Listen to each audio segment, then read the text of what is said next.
So for this session, the only ground rules were two things. It has to be fun, and we have to say AI as much as possible. So what we'll do to kick this off really is we're going to explore two topics at large. I'm going to get the ball rolling and then really hide off in the side. And then what we really want is for you all to engage us as well and ask the questions that are most front of mind, considering these great panelists and voices that we have from the market that are with us today. So I'll kick it off with Robert. Maybe you could get us started, give an introduction, and maybe at the highest level, what is AI changing inside of 7Wire, how you guys are thinking about the world, and use this maybe question for everyone to introduce yourself and maybe share a couple of thoughts, and we'll use that to get the ball started. So Robert, please.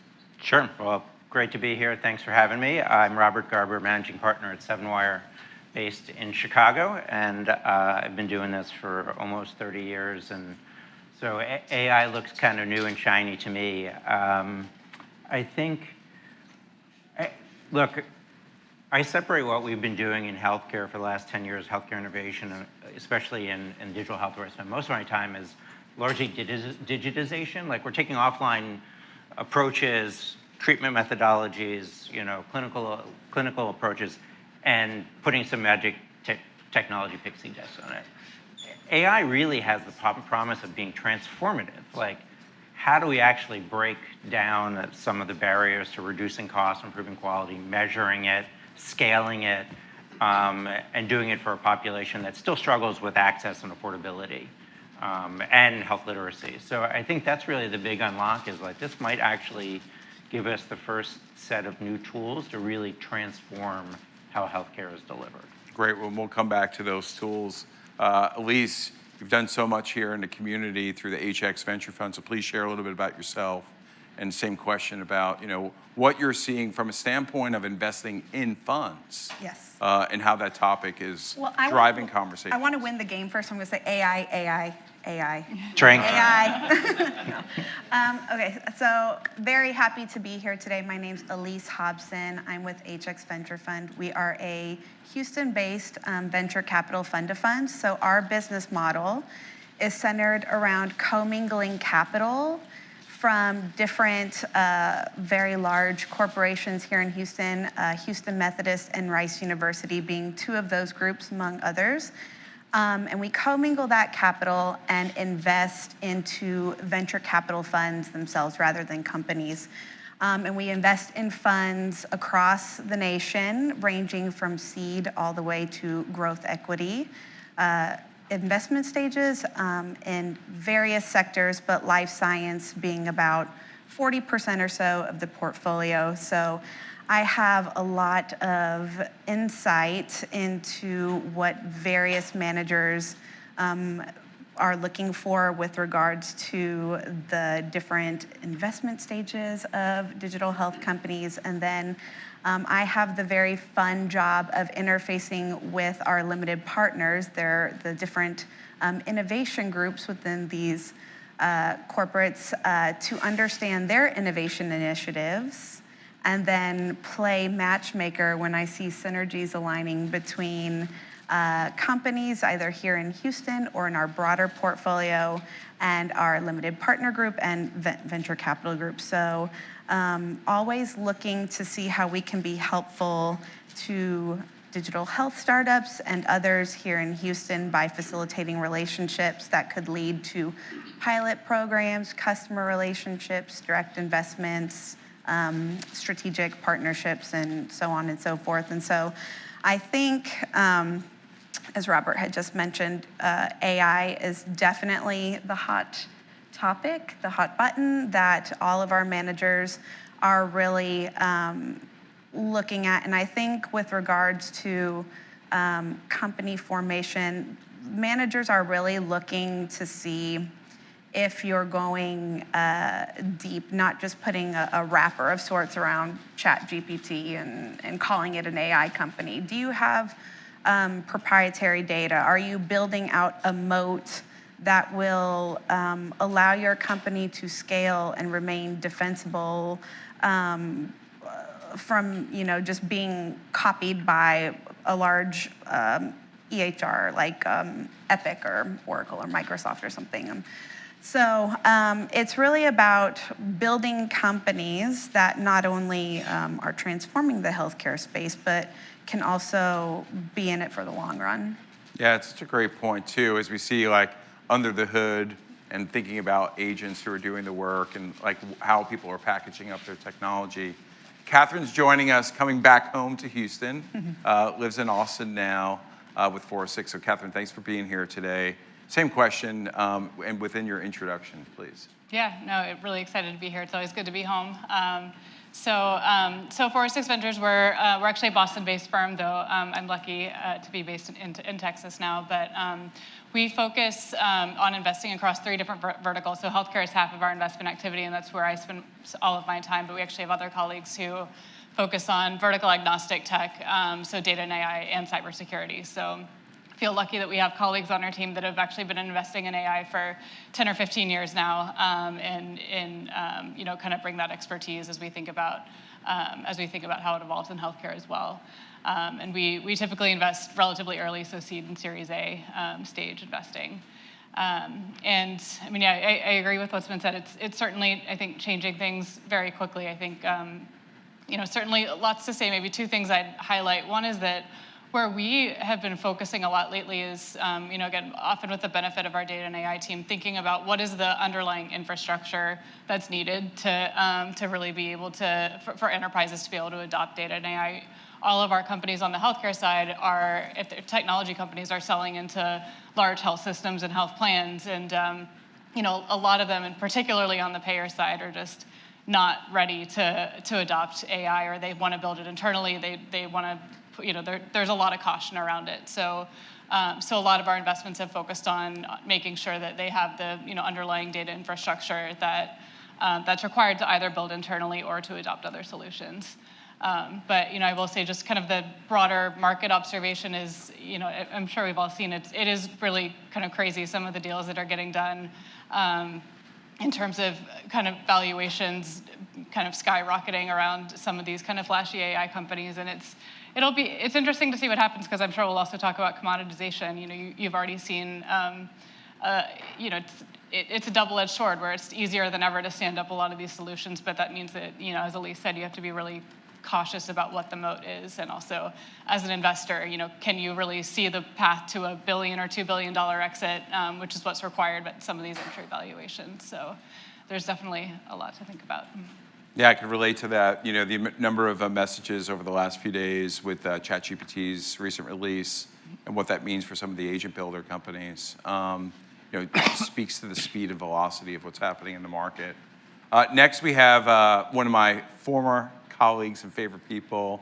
As part of the TMC Venture Fund Advisory Board, I know Roberta, who's a member of the advisory board, and Dr. Chester Koh, one of the largest champions for pediatric devices in America. But I want to introduce Emily Reiser to introduce herself, as well as share some of your perspectives. Emily. Thank you, JR. Great to be back with you today. It's been too long, a whole 3 days, but great to still have you in the community, and Rice is lucky to have you. It's fun being back in this room. I was here 12 years ago doing a 3-minute thesis competition as a PhD student, and so it's very nostalgic to be in this room. Great to see some old friends. Emily Reiser, I'm a part of the team at the Texas Medical Center. We have a venture fund, $75 million fund that we invest across digital health, medical device, and therapeutics. And we definitely prefer companies that have a strong tie to the medical center, to our partners. So we're looking to invest in companies out of Rice. We've made 2 investments in Rice spin-outs to date. And we really look for companies who are not from Houston to have connectivity or partnerships already with our partners like Texas Children's and Houston Methodist, or are looking to build those as they grow. And so I think as I think about the impact of AI, it's still a very powerful tool, but it relies on people and process to actually make an impact, and those things don't go away. And the hardest part about change management and big systems is all about the people.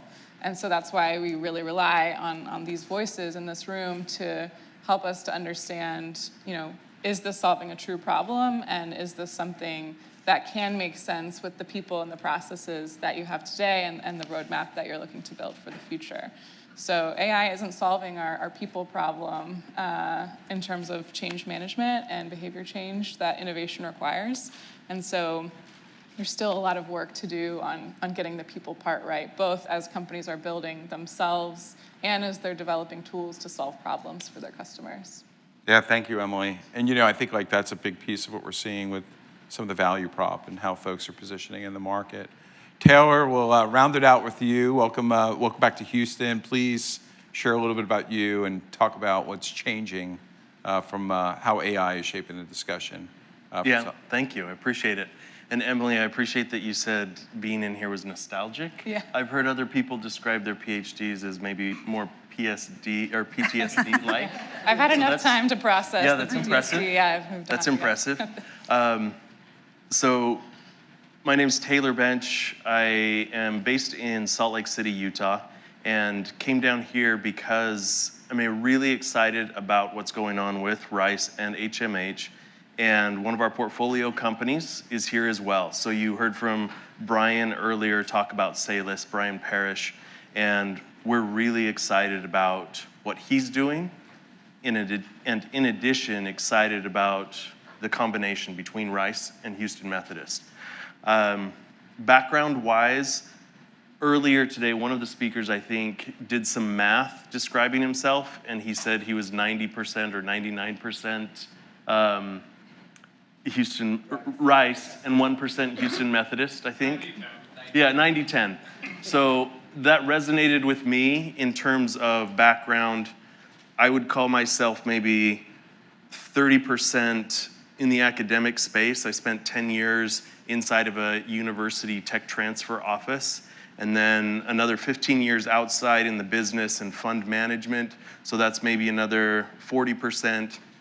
And then I think there's about a 10% chocolate chip cookies, I think is what I would probably describe that as. So really like the combination of academics and business. And on the AI side, what we're seeing and what we've seen over the last few years is that it's becoming more table stakes, kind of like what was described here. Our thesis is to work specifically with hospitals and research institutions. Those are the only projects we look at and fund. And so we look at what the differentiation is. And right now, it's hard to say that AI is the differentiation when I see all of the pitches and presentations. And so I would posit that this room and the people inside it for us is what's important. That's what's differentiating. Like all of the presentations for us today, it's not that they said AI 17 times. It was the person presenting the 10, 20, 30 years of work that they've done previous to today's presentation. That's the differentiator, and that's what we're looking for. Because right now, AI for us is kind of just another layer in the tech stack. It's required, almost, but it's a layer in the tech stack. So, and like I said, I want to kind of move back here. But if I could read back a couple of things I think I heard, there's this transformative impact. There's these broader connections about how, let's call it the LPs and startups are thinking about working together, particularly on the provider side. There's a people component, and differentiation is survival. What's table stakes and what's really like this broader ability to differentiate? And then, this broader piece, do you have the right infrastructure to adopt? So maybe with that, and I'll just volley this and y'all play with it. But what's something you think about from hearing a point of view from founders that sounds different, that sounds interesting when we think about this. So it's move away from the tech that's being used or applied, but what's differentiation sound like right now? And I'm just kick it over to anybody and start the discussion.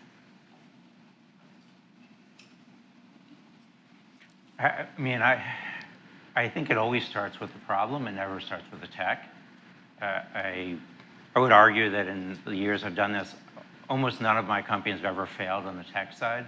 Almost all of them have failed because of what I call organ rejection, the system spits them out. It's too disruptive. The workflow is too entrenched. The incentives, be them misaligned or otherwise, are too, challenging to change. People don't have any more hours in their day to change their behavior.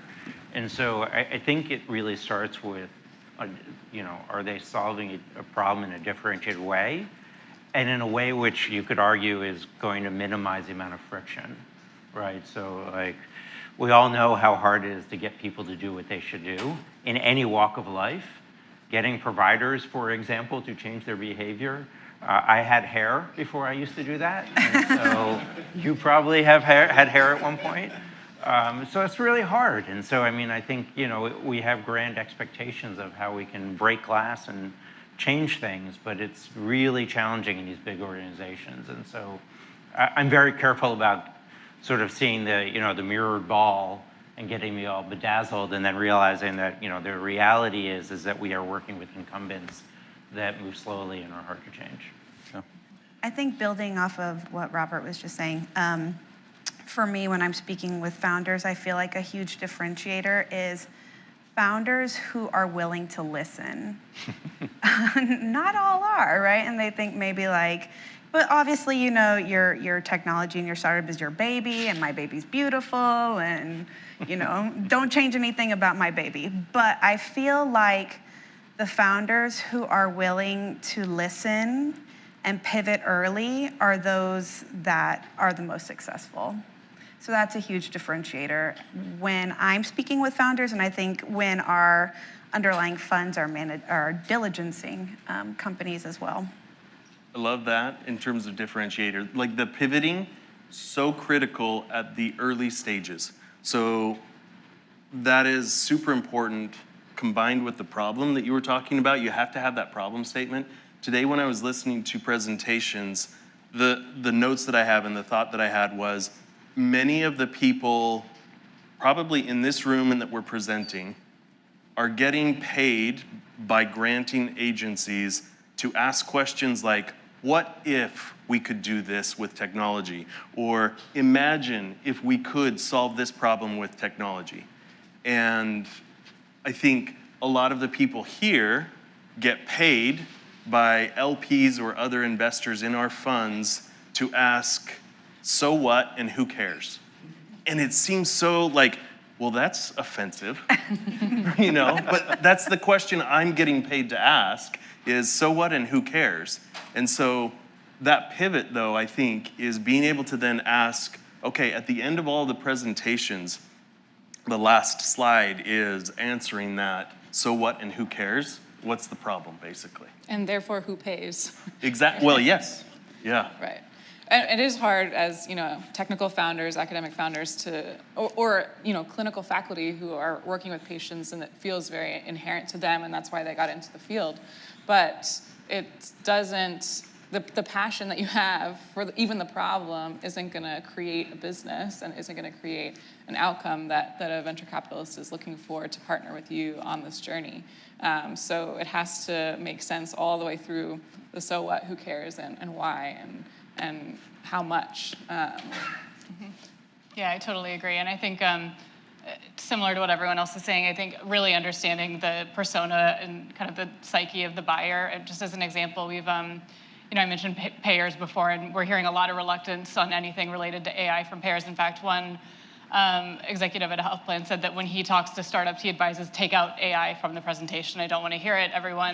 No one understands it. It's just going to scare them. Focus again on the problem that you're solving, and if it makes the tech more efficient, that's great. But you have to really lead with the problem, and also I think differentiation also. Look, especially when you're selling into the enterprise, looks like a founder who really understands the existing tech infrastructure and workflows that already exist. With just another obvious example being, we hear so many pitches from startups that are doing really interesting things, but things that we know are on Epic's roadmap, or things that Epic can do, probably not as well. But when a system has already spent so much money on Epic, they're going to try that first. And I think a lot of startups have died that way. So. So just really understanding that kind of existing tech infrastructure and knowing how to work with it versus kind of being steamrolled by it. Maybe if we double click onto that part of the who cares, so what, the from to, one of the things I think that, Emily and I have probably spent a lot of time over the years working within our portfolio or even looking at deals is how does the money move? And what's the mechanism of that from to, is particularly if we're talking about enterprise systems, how the budget works, just as much as what the infrastructure or what the workflow could be. Maybe if y'all could talk about that, because that might be really valuable for the audience to really understand beyond the benefit or outcome, how do you help buyers buy? And how do you create the frameworks, as you're building your company to do so?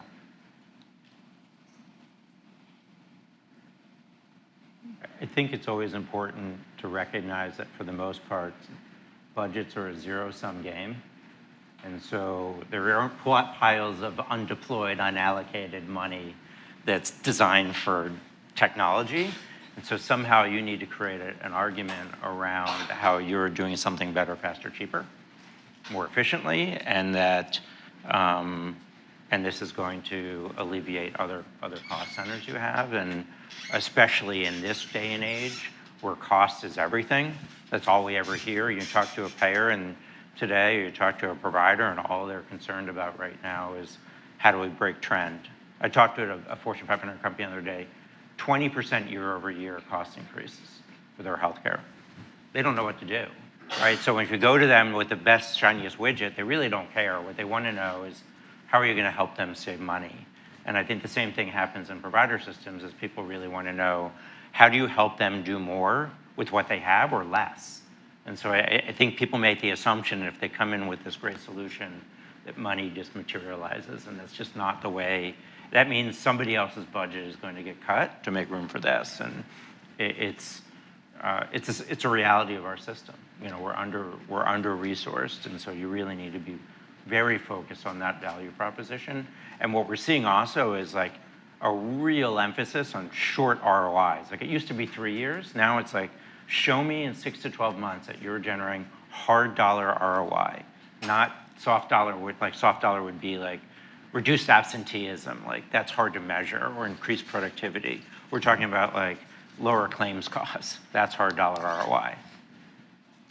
I would agree. I in my conversations with some of our limited partners, incremental efficiencies translate into huge savings. And so if you can even create an efficiency by an incremental percentage, if it translates into millions of dollars of savings, that's going to be exceptionally interesting to different providers.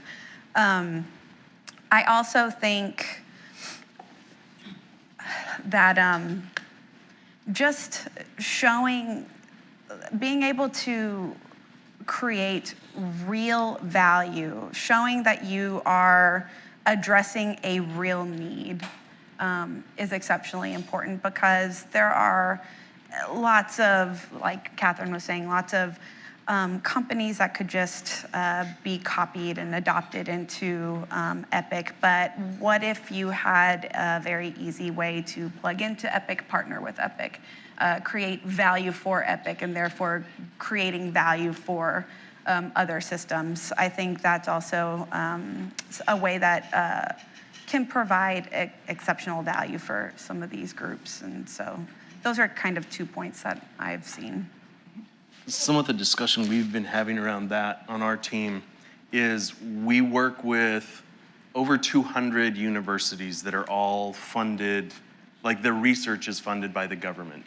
And so there's always the discussion now about, there's not as much flow coming in from the government. Or investors over the last year or so have been tight because we haven't seen any money coming back to the funds, so that they're not investing as much. And we've found that on that money flow that you were talking about, who has money? And it's always the customer. The customer always has money, because by definition, if they don't have money, they're not your customer. So if you're able to find that first customer that will pay you, it's better than any grant or funding round that you can find. So for us, that's a critical piece, is who is the first customer and who are the next 5?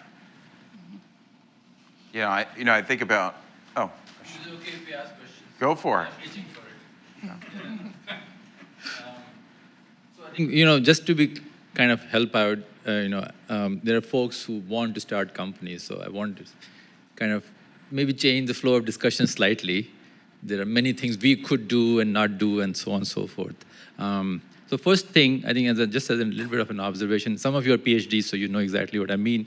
That, if you're given a very large problem, you say, save cost, do this, but also cure cancer. You cannot work on that as a research problem, right? That's not possible to. So we generally have to remove certain parts of it. Like, first let me figure out how to cure cancer, then I'll worry about the business part of it and who will pay for it and all the other stuff. So you have to cut out layers so that the research problem becomes, become more bounded. Otherwise, it's an unbounded problem, right? So I think that we kind of keep that in mind. That's why universities tend to produce hard tech also. Tech which takes many years. You saw photoacoustic imaging or novel variables and stuff like that. That tech often is not being done by companies, especially in early stages. The first 15, 20 years is figuring out how to go do this. But having said that, and I think I feel like, what would be interesting for us to know how you all can kind of help this ecosystem a little bit earlier. So we are developing a larger ecosystem where I can assure you there are many founders sitting in this room. They just don't know they are founders yet, right? And they are working on things, they're high energy, they want to be founders. So I wonder what all we should be telling them, not necessarily changing every part they do, but what all should be informing them at this stage, so that when they come to you, they may have additional answers to some of the things you want to hear from them. Well, so how many folks are founders in the room? Okay. All right, how many folks are founders, but you don't know it yet? Yeah. All right, now go ahead. I think, Taylor, you were going to jump in. Well, I think that, coming from the academic and science world into a startup environment, you ask questions that are different because the audience is different, and you layer the pyramid differently. So in academia, we say cancer is bad, and here's all the things that have been tried before, and here's my new thing that's curing cancer in mice, right?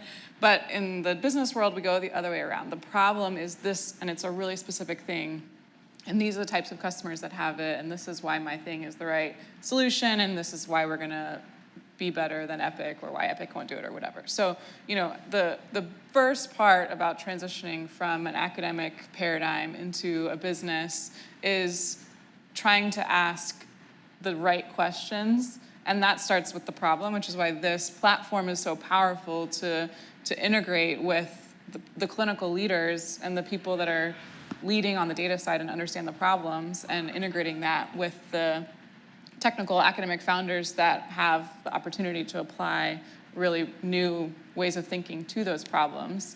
So that's being in these audiences, being in these conversations is the way to start flipping the script on what are the questions that one asks as one is developing a project to address a real problem for a customer.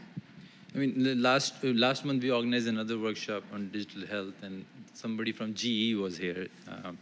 And I remember a phrase he said, healthcare is where software goes to die. I mean, he works, right?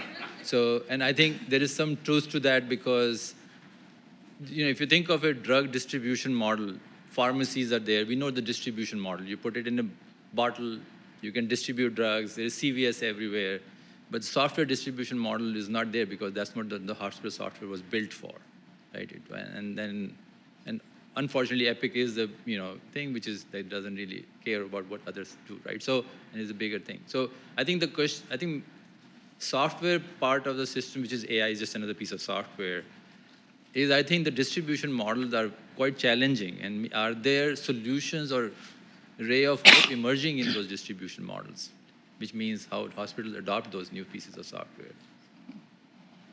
Yeah, at the risk of oversimplifying, I think I go back in part to what Robert said earlier, which is that ultimately in healthcare tech, it comes down to, are you solving a burning priority, a burning need at a customer, and can you have evidence of this rock solid ROI? And then, as we talked about before, kind of how do you fit into the workflow? And I think you're right. There are not going to be that many companies that can kind of fit those criteria that will be adopted by kind of the large healthcare enterprises. I think that said, what's an interesting thing that we've seen lately is this kind of third category of buyer emerging, which is the independent practice market, and seeing, as people might know, private equity has rolled up a bunch of independent practices. They're typically much faster at making decisions. Very different tech stack. They're not on Epic for the most part. So we're actually seeing a lot of the companies that are able to scale pretty quickly selling into that market. Then again, I do think that comes with separate questions around differentiation and kind of how big can a company be in that market. But I think it is an easier way to get off the ground. Well, and Robert, you focus so much on the consumer as one of the purchasing partners in this process. Do we think that AI will expand the opportunity for consumers to continue to get more involved with their own healthcare and expand the market and the total available market for software companies to grow into that space? As long as we don't expect the consumer to pay for it. I mean, all I do is B2B2C companies, and so they're all selling to enterprise, so payers, providers, pharma, employers. And what we've seen consistently is, except for sort of the 1%ers who are tinkering around with like function or something like that right now, and it's novel, most people don't have $400 in savings to play around with longevity tools. And so between premiums, co-insurance, co-pays, out-of-pockets, uninsured care, I don't think anybody feels like they're not spending enough on healthcare. And it's obviously, we know, one of the leading causes of medical bankruptcy. So I don't see it changing how the appetite for consumers to spend money on it. What I do think it will change is how they think about spending the dollars that they're already spending and how they're accessing the care that they're already spending, already accessing. And so thinking about we think about how do we create informed consumers and not patients, right? Last I checked, nobody really wants to be a patient.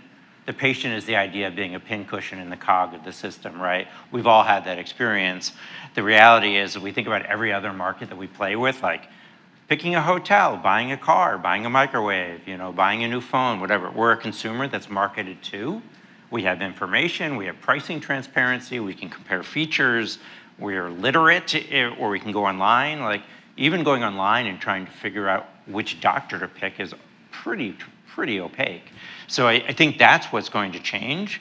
And then the other component of it, I think, that's really an unlock for this technology is personalization. As someone's talked about today clinically, they're putting up 2 images of a heart, somebody who looked like had an MI and someone who didn't, and saying those 2 people are being treated pretty similarly.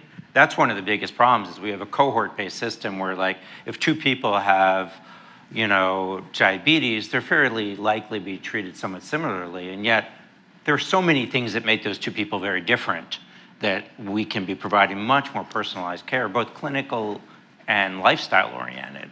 And yet the systems today don't provide that level of personalization. So I think that's really what's going to change is the idea that we have a system that's tailored to us. I don't think we've ever had that experience, right?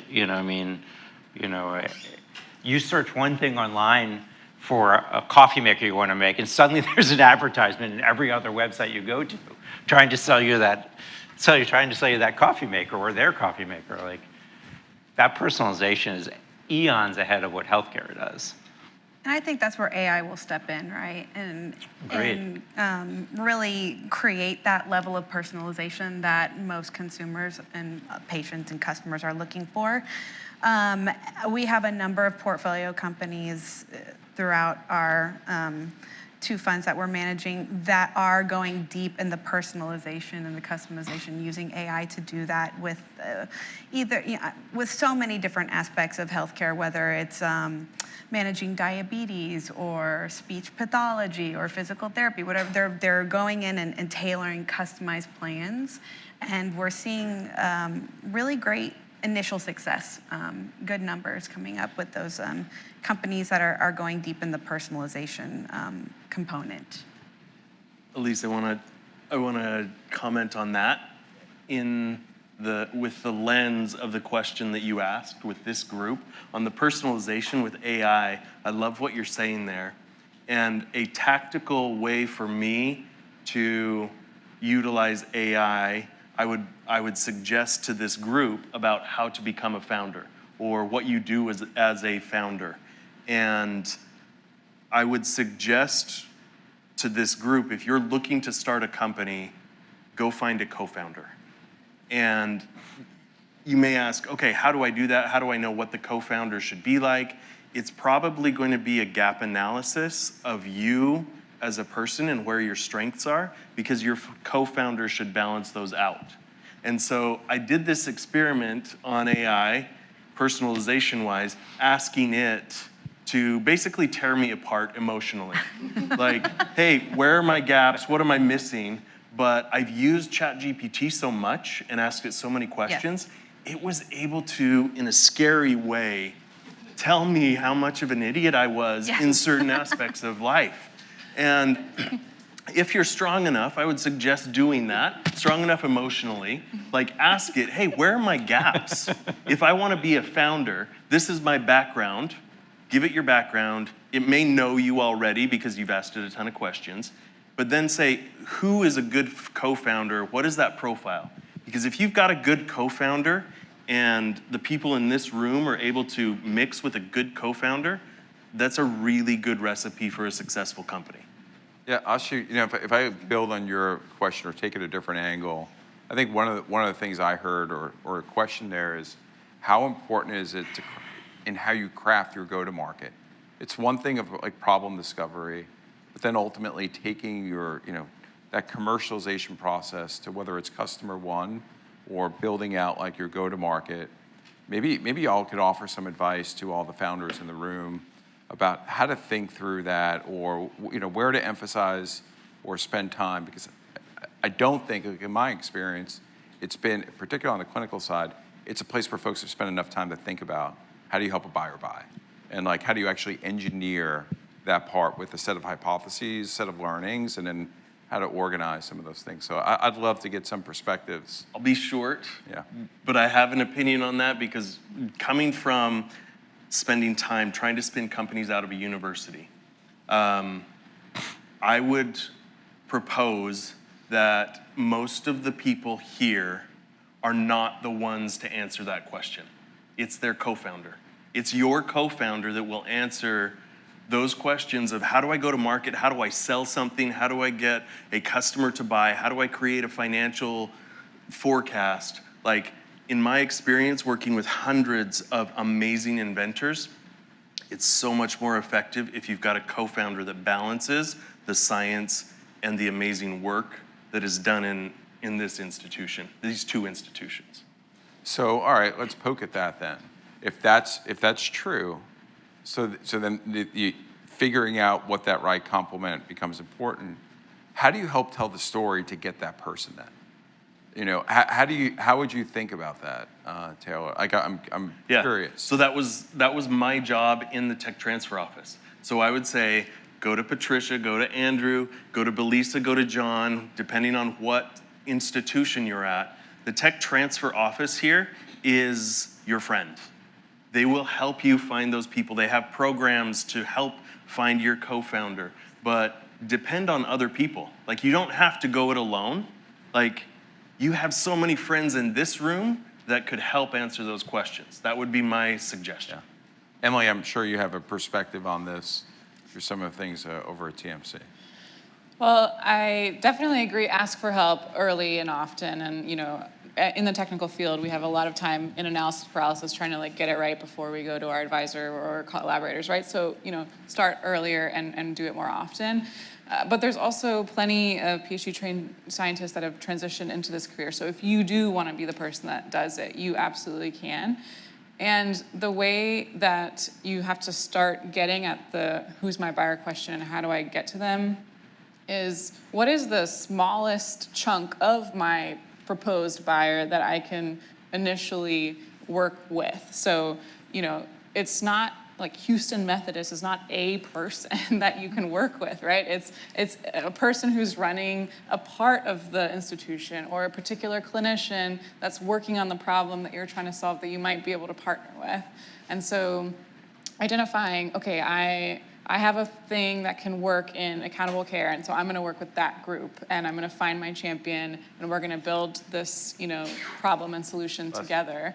And then I'm going to use, that data to refine my product and learn how a payer might care about that, and another ACO might care about that. And so, start with the smallest unit of value that you think you can create, and then find that champion that's willing to work with you and develop that product and that value prop that hopefully happens in 3 to 12 months so that you can then get customer number 2, which is just as hard as customer number 1. It doesn't really get easier, honestly, after the first customer.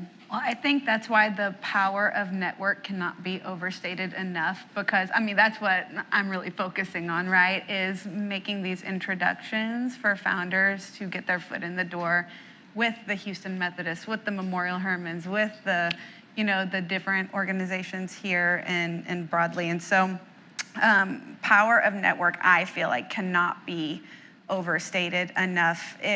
Those warm introductions are like game changers sometimes for some of these companies. And I just want to really get that message out there, because that is super important. And JR, I know how you like to keep this interactive, so I love this. I was trained by this guy and this girl and this guy, and I can tell you guys that everything you're saying, personalization, networking, you got to get out there, you got to get to meet people.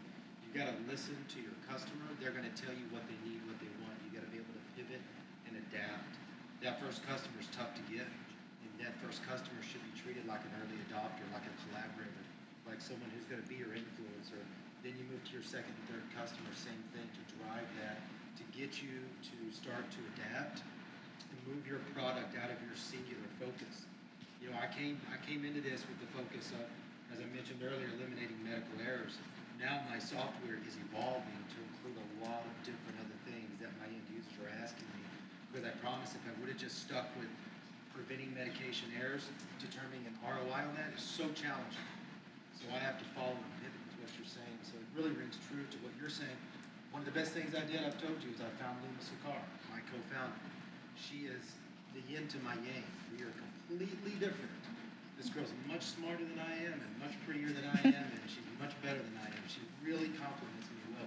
We're two different people. I can attest to that. Yeah. All of those things you said. All of them. Yeah. No, but she's an amazing person. It's really got to love that. Yeah, so just to read back what Brian had shared is, 1, he's very pretty, and 2, and 2, like, most importantly, you're developing your first customer, you're developing your solution with it based on your perspective of the problem, your point of view on it, and your ability to invite someone to develop with you and navigate what that is. One thought just before we get there is customer for us also. There can be a different way of looking at that for us as user. Like, we define the customer as someone who's paying you, but at an early stage, just getting a user that is not your mother, that will tell you that everything you do is amazing. Like, get a user to use whatever you're building, and then get a customer. Sorry. So I have a question about. Yeah, no, please go ahead. Okay, sorry. So I have a question about the model that you're talking about. You say go find someone to co-found with. Thank you. So my question is about when you say go find a co-founder, right? I've worked in academia for about 10 years now, and I've seen this model where they maybe pair up a researcher with an EIR, an entrepreneur in training. Is that the model that you're referring to, or is there something else out there that you might look for? I would say that is a model. I think there are probably a lot of models. You would ask this group and you'd get as many people in the group as there are models. That's a great model that universities have created, is EIRs, mentors in residence, entrepreneurs in residence. Another model is LinkedIn. Another model is meetup groups. Another model is conferences that you go to. So just finding more people that are not like you. Yeah, you know, and a perspective on that too is nobody cares about your solution. It's your ability to tell the story about the problem, to invite the right type of person. You know, to possibly be curious enough to want to learn more about you, about what you're working on as well. Yeah, if you're telling your story over and over again and people aren't coming on board with your journey, you need to refine your story. Like, And get used to people saying no. don't get frustrated when people are like, I don't get it, I don't want to participate. It's just feedback that, you know, you need to continue to change the story. I've learned that this group, I would say, is really comfortable with getting a no. Like every granting agency, I think, says no to you 80, 90% of the time. Like you're really familiar with that, right? So translating that to, okay, a user or a customer, that's awesome. So, what an intriguing discussion. You know, I was just thinking out loud, and maybe just a silly question out here is, it seems like find a problem, rather than trying to solve the whole world, find a key problem, there is a need, potentially a commercialization pathway, there are customers, find someone who can help you out in that process, go through the whole regulatory process, get it done, work with the customers. And you know, this seems to be the path that has been adopted by almost close to 1,000 plus FDA approved products. When we look around within our own ecosystem and I ask how many of them are we using, and they have gone through all of this rigor and vigor, I would say less than 1% or 0.5%. So where did they fail? Because I'm sure this is the tip of the funnel that made it through. That's number one. The second thing is, what about if we reverse it the other way around? The customers know the problem, and you are somewhere in between and understand the market dynamics and where the need is and where the opportunities are. We're asking the question or identifying the problem on this side. Can it be identified by the market and the customer and brought to an institution or an ecosystem that has an ability to work with them to answer that? Is there an appetite for that model? Does it even exist? There are a lot of those type models exist, yeah. We see a lot of company co-creation from clinical partners and health systems and payers and you know everyone who's part of the ecosystem who is trying, to your point, is like start with the thought leaders who are experiencing this problem in the trenches, whatever the problem may be, help them co-create the solution, and then do it in conjunction with capital and business people. So there are a number of those consortiums out there. They're both that are trying to aggregate, you know, sort of both internal and external resources. And I think if you can find problems that are broad enough beyond a single institution, it works, right? You know, one of the things is that, you know, sort of the not invented here syndrome is like everybody thinks their problems are unique, and what you actually find is when you talk to enterprise buyers, like there's a lot of commonality, clinically or non-clinically. Like, you know, it could be everybody's trying to deal with a particular clinical issue, or everybody has a revenue cycle management issue, or a fraud, waste, and abuse issue. Like, there are commonalities, but there are definitely sort of that reverse, but it tends to be more around sort of co-development. I think that's a lot better strategy than just trying to do licensing the technology or doing tech transfer where there's sort of like, here's my baby, here, you take it. Go make it look pretty. That's much harder because you need institutional buy-in. And whether it be at a department chair level or at a particular, you know, thought leader from a clinical perspective or scientific perspective, like you need internal champions. Yeah. And when you have them, it's much easier. And when you don't, it's really, really challenging. Yeah, I agree with that. And I think a corollary to that is some of the best co-founders you could ever find are people who were struggling with that problem at the kind of organization that you want to sell to. I think that's some of the best founders we've ever backed. Someone on the founding team really struggled with it and left because they were so compelled to want to build something that fixed that problem. And you definitely want to make sure that they're not at an organization that's kind of unique in the market, and that it's kind of common enough that it'll apply to other companies. But I think that is co-founder gold. Obviously not easy to find, but I think that just brings such a unique perspective that is so helpful for building. Thank you. Great presentation. I run the FDA consortium that detects children's for pediatric devices. That includes digital health as software as a medical device. We are a small market usually. And I guess my question to you is, in terms of those products, could be a rare disease product coming out of Methodist as a small market. And what are some examples maybe of you funding smaller market devices or technologies, and what made them successful to get funding from you guys, if there are any? So there's some small markets with other advantages that come alongside it. So certain FDA vouchers or approvals that can be sold and things like that can add value to a small market. Or if the price is high, even in a small market, then the overall market size can still be a big opportunity. Or if there's expansion opportunity into larger markets, then those are other ways to get there. But most of the small market opportunities require philanthropic grant funding to get them started and to get them to a point where the investors are looking at the opportunity as maybe the last money in, and still be able to make a good return on that opportunity, even with a potentially smaller outcome on the other end.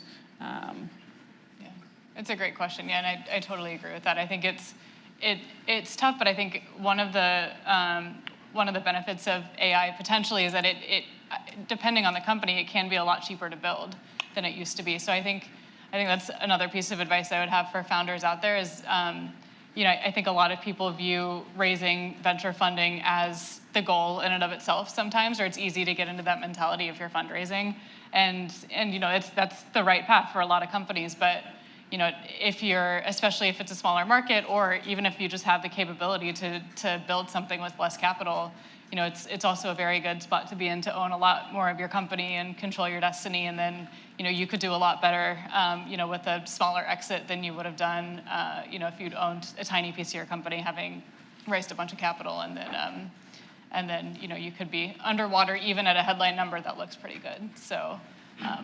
One of those things that I recognize is far easier said than done, but I think just being creative about funding sources is important. Yeah, I think that's huge, and I think with what you're asking, we deal with a lot of small markets. That's kind of our game. We're looking for singles, doubles, and triples. It's really hard to manage to the unicorns, but if we can see line of sight to a single, double, or triple, we like that, because there will probably be opportunities to expand later and add more products. So a couple of different paths that we look at when we see a deal is this a lifestyle company? So is it something that will make you $1 million a year and that's all? Because that's the market. Like we saw a technology, a software for poison control. There are 56 poison control centers. That's all.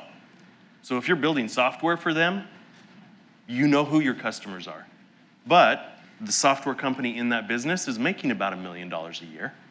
So I think it's just figuring out your path and saying, do I want to go big and say, yeah, this is VC backable? Or is it, I can build something that's a product that an established company wants to buy and just tuck into their portfolio mix? Like, is it a product that will just bolt on to a larger product? That's a great exit. That's a great path. Yeah, and I think a point in that is it may not be there for a power law venture capital firm, but a different type of group. We did a deal at TMC in partnership with another fund where we just structured the deal very differently. We structured it in a way where, hey, the deal's probably going to have a $100 million exit or so. But if we put this kind of structure around it, we could put capital around. So I think there's like another piece where who's the right partner and how does that align to the partner's business model? I think for any founder who is raising venture capital dollars, it is incredibly important to do your own diligence on the groups that you are choosing to fund your company as well. It is not just, oh, I hope they fund my company. You are going into a partnership that is almost like a marriage at some times, and at times even harder to get out of than a marriage. And so you need to be discerning in your partnerships as well and make sure that there are synergies on both sides. And I think that's incredibly important and a point that I think all founders should take away today. Thank you, Chester, for championing for pediatrics. Let's see one more question. More funders. One more question before we wrap up the panel. Hey, everyone. Make it great. Make it a great question. Okay, yep. This will be a great question. The cost of software development in healthcare is 30 to 50% higher than other industries, even if you compare that with highly regulated industries like financial services. Why do you think so? Before you answer, I'm co-founder of Data Mangoes. We are a innovation acceleration company. Kind of, we build product building on steroids. We'll turn around in few days, you will have your product in hand to test it out. All right, I'll give it up to you for. I think it's because it's so multifaceted. Like, if you look at the financial industry, it seems like it has less stakeholders. But and I don't like generalization here, but in healthcare, it seems like the customer panel is so much bigger than others. You've got payers, providers, like just different people who have different incentives, and you have to develop around such a large customer panel. I'm not smart enough to say that's the answer, but that's kind of where my head went. I think Kathryn will have the wisest answer here as she gets to see across the other spectrum. The sales cycles are so long. I think that's another contributing factor. Compliance is ultra important and has to be continued to invest in. So I don't know how that relates to the other kind of financial sectors, but it's top of mind for any buyer is how is this not going to make my process or my data subject to a breach or something like that. Yeah, I completely agree on the sales cycle point. I mean, when we're sitting in our investment committee meetings and I see the pipeline of our data and AI companies, I'm like, that is not enough. Like, it needs to be so much bigger. And they're like, oh no, we have 3-week sales cycles. And I say, oh yes, big difference with what you have in healthcare. So I think that's such a critical piece of it. And yeah, I mean, the tech infrastructure at so many are so distinct within so many of these different players, right? So you just have to build in a way that's that's much more complicated because you need to be able to integrate with so many different kinds of systems as you scale. That was a great question, and this was a great session. To all you founders out there, harass these panelists to ask them more questions about storytelling and how to connect with other valuable folks as part of your journey. But thank you all for being here, and please help me in thanking our panel.